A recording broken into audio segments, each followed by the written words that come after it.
Oh, hey, hello there. Welcome to Why Blank is an Amazing Villain, the final installment of Season 2, and we are finally covering the Necromancer.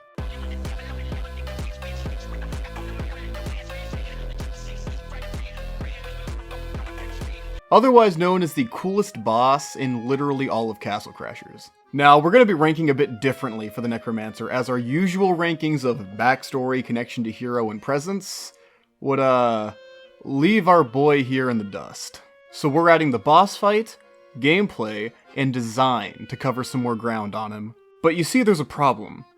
I'm bad at Castle Crashers, so who am I to rank them based on gameplay as a basic ground plebeian who can't even juggle enemies? So I brought in an expert in the field, HAstrid.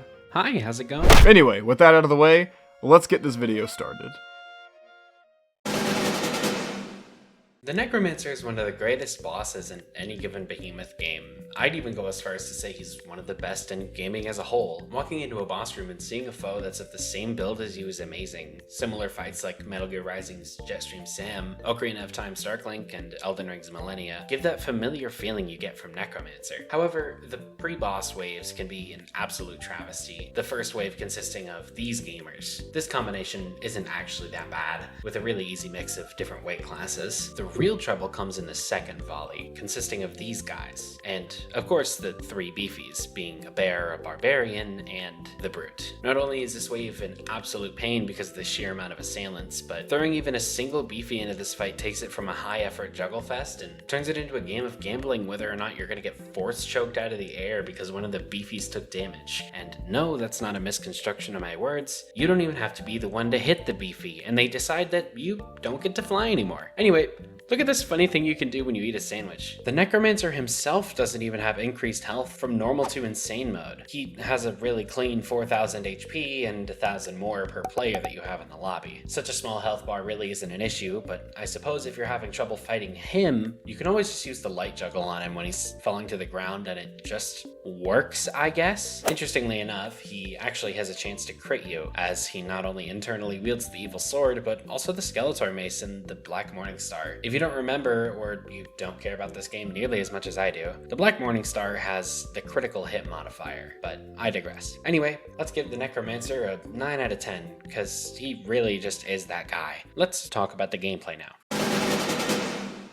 In Castle Crashers, the character you choose doesn't often make a huge difference as far as melee attacks are concerned, but what I'd like to focus on is the Necromancer's magic abilities. He has magic that leans on the more unique side of things, sporting the Kamikaze skeleton that shoots forward slowly and doesn't disappear when it comes in contact with the ground, making it a genuinely reliable tool for zoning. Of course, as far as PvP is concerned, he's not really an amazing character and falls behind pretty consistently due to having a slower magic pool. That being said, Necromancer does have strengths that aren't shared among other characters. Like I said before, his Kamikaze skeleton is very strong, and his splash magic easily confirms into light and midweight juggles, as long as you can hit them with it, of course. Basically, Necromancer has kind of a high skill floor, but is often not seen as a great choice because other characters are better and easier to use. Of course, you also don't even need to level magic to start juggles out of his splash magic, and as a benefit, it does non-elemental damage. Generally speaking though, Necromancer doesn't struggle in PvE at all early game, where the evil sword boasts a staggering +7 in defense and a slightly helpful +2 in magic. He doesn't really start falling off until mid-game insane mode, where the extra defense doesn't even make a crumb of difference. So you might as well just run the man catcher and its strength build anyway. While his strengths do outweigh his weaknesses in gameplay, he just doesn't make a big enough impact as an individual character to get anything higher than a 6 out of 10 from me. Anyway, on to his presence.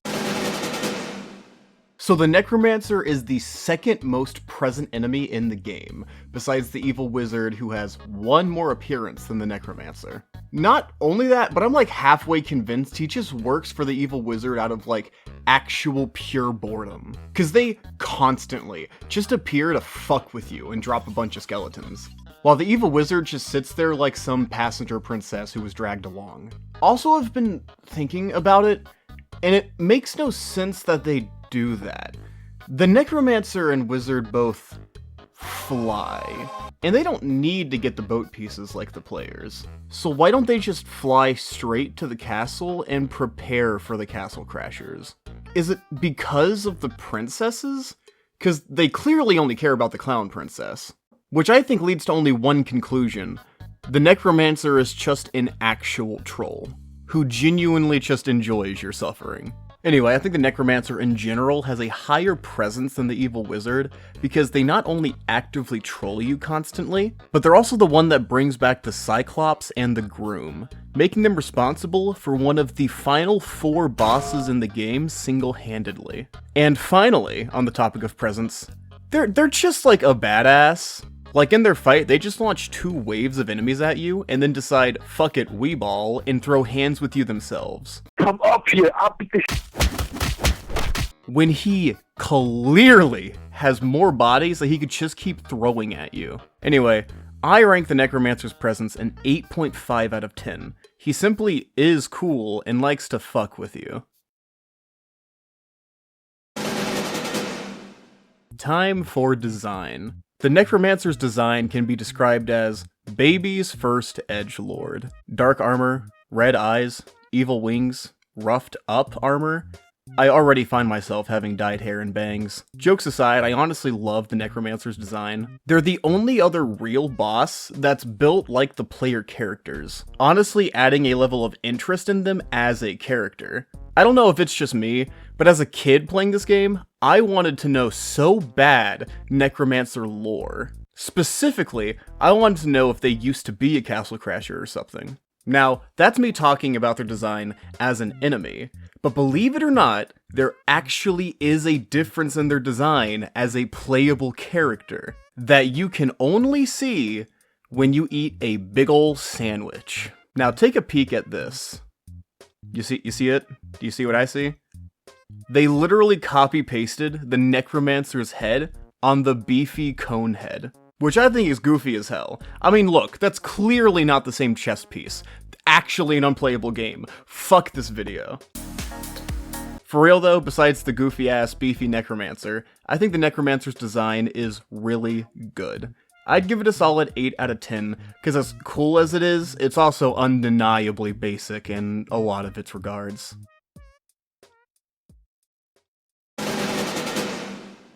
So, they sure are a villain. This was obviously going to be the Necromancer's weakest point. They just kind of troll you a lot, are the hardest fight in the game, and then die. There isn't really a clear connection to hero in this case.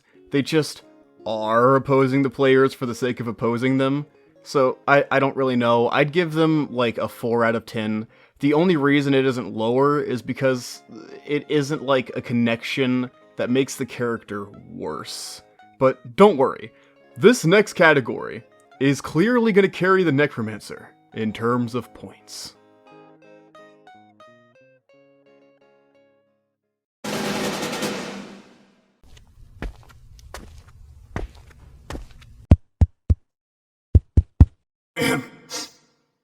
Hello? Bad guy. I gotta give the Necromancer a 10 out of 10 on backstory, as they have truly the backstory of all time.